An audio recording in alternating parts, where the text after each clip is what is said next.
How does that work, Dana? Because I see a lot of people, like, people always bring up the fighter pay with the UFC, but what's like, isn't Logan complaining right now that he didn't get his checks from Floyd? Is that like a boxing issue versus you a boxing thing? You don't ever hear that coming out. To this day, You hear a guy going, I want to make $30 million. I didn't get paid enough. You don't ever hear guys going, yeah, they didn't pay me yet, ever.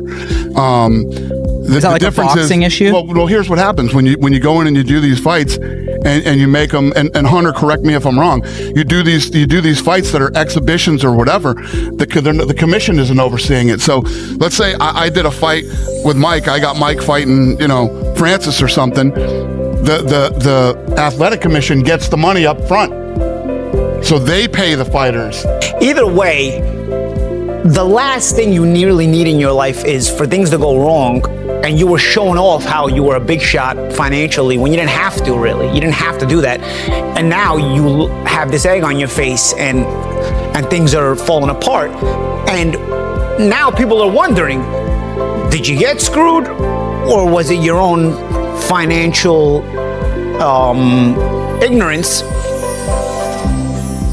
Now, he's accused in multiple lawsuits, all right, of owing millions for luxury watches, gold, and rent as well on the apartment that we just talked about, okay?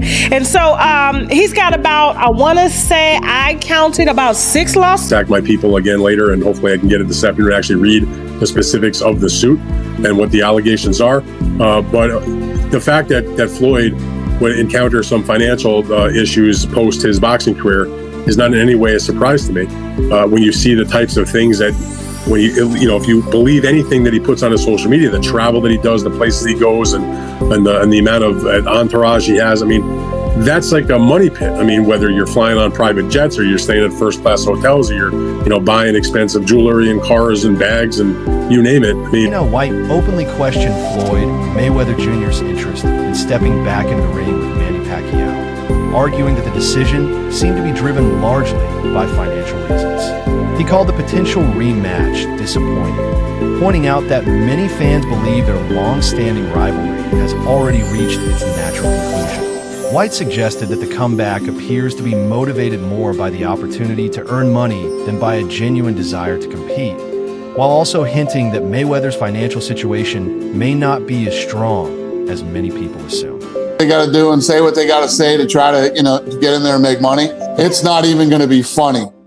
It's going to be about the $340 million. It just didn't ring true to me because Al Heyman, who is not named in the suit, but apparently is supposedly part of this problem, whatever. But I mean, I've known Al Heyman and covered Al Heyman's fighters and his business since the day he stepped in boxing in like 2002 with Vernon Forrest. And all that time, and literally in terms of the PBC, a couple hundred fighters that he's dealt with, maybe not personally, but that his team is and his company, to a fighter, you never hear anybody, even when they're retired or they're not with Al anymore, nobody talks bad about him. In fact, if you ask most fighters, they'll tell you how good to them that he has been, that type of money that they've helped him make and the person that he's paid and the guy. Logan Paul alleged that Floyd Mayweather Jr. has yet to pay him the full amount agreed upon for their exhibition match,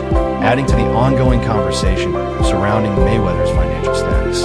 According to Paul, the unresolved payment could indicate that there are larger financial pressures operating behind the scenes. His remarks also encouraged further speculation about Mayweather's business affairs and whether every financial obligation related to the exhibition has been properly fulfilled.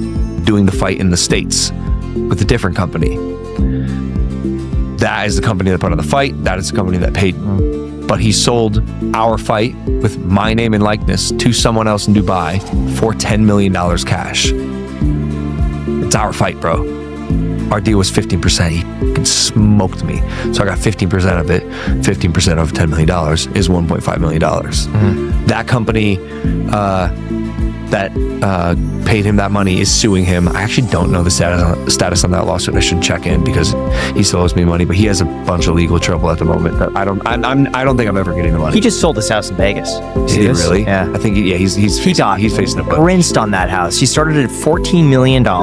He custom built the house, by the way, in like 2006. Yeah. Started at 14, reduced to 12, Yeah. 10, 8 came on the market, and it was a lot of house. White emphasized that Floyd Mayweather Jr. earned extraordinary wealth during his iconic boxing career, with his most lucrative payday reportedly coming from the highly anticipated clash with Conor McGregor. He described the event as one of the biggest financial successes in combat sports, producing record-breaking revenue and greatly increasing Mayweather's overall earnings. Interview 4. According to Wade Clemens, Floyd Mayweather Jr. faced challenges in managing his finances during the early years of his boxing career. Clemens claimed that after Mayweather's time at the top of professional boxing came to an end, he continued participating in exhibition bouts as a way to earn additional income and strengthen his financial position. Biggest fights you've ever had? Conor McGregor and Floyd Mayweather, which ironically is a boxing event, but it's the biggest combat sports fight ever. What did that gross? It did 4.4 or 4.5 million buys at $100 a buy. Yeah. So that worked out okay. Rogan argued that Floyd Mayweather Jr. managed his wealth irresponsibly by maintaining an extravagant lifestyle and spending money as though his earnings would continue indefinitely. According to Rogan, Mayweather treated his income as if it were an endless source of cash, and those spending habits may have eventually led to financial strain despite the enormous fortune he accumulated throughout his boxing career. Back, again, 5 years ago now, but that was like the initial rumblings around that fight. And what Floyd did was use Mayweather Promotions to bring them this fight and say, if you'll front us this money, we'll put this fight here. They fronted him the money. He took the money, had the fight at the Hard Rock in Miami with Bambio instead. That was the company that put it on, Bambio. And Logan saw none of that front end 10 mil, and the people that paid Floyd the 10 mil never saw a dime back.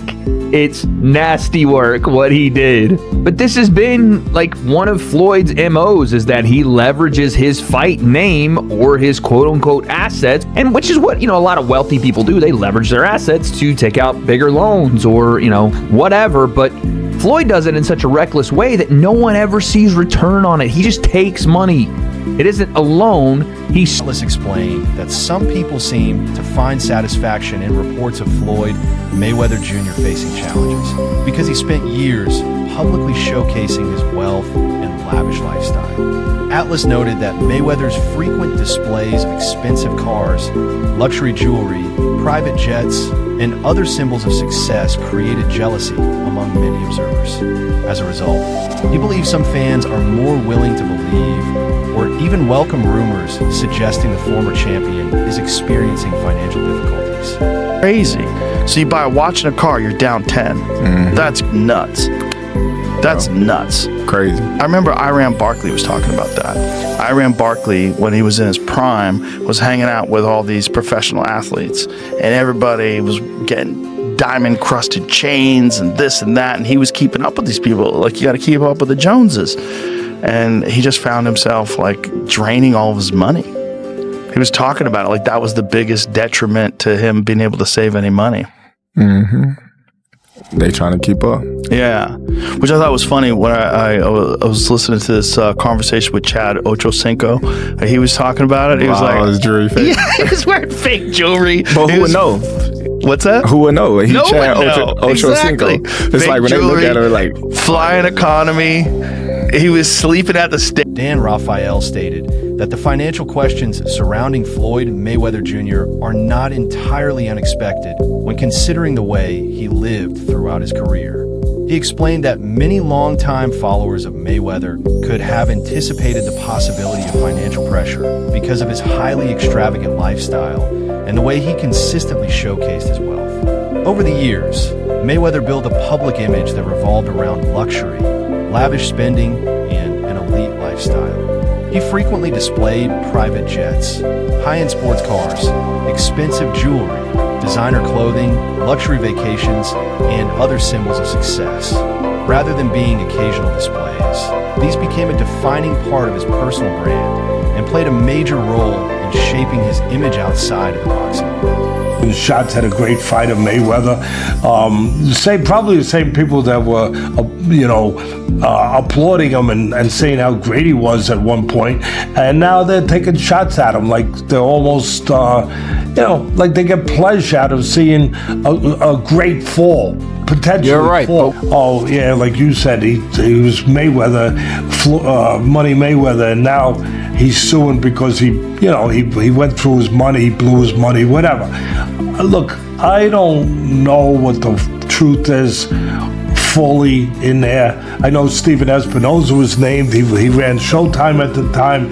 He was named him. I never was a fan of Espinoza. Again, I'm not afraid to say and not mince my words when I feel a certain way. And I've taken arrows for it, and of course I've also taken some praise for it. That people say, hey, Teddy's going to say what he feels. I was never a fan of him. I never thought he was a man that kept his word. I never thought he really did a great job over at Showtime. I mean, they put some good fights on because the fights were available, because the landscape. It's all good when you're making those gigantic paydays and they're coming in, a couple times a year. You're making 40 million here and 25 million there, or even more, 100 million plus, when he fought the big mega fights with guys like Conor McGregor and Manny Pacquiao. But when that stops, that money doesn't, While that lifestyle helped create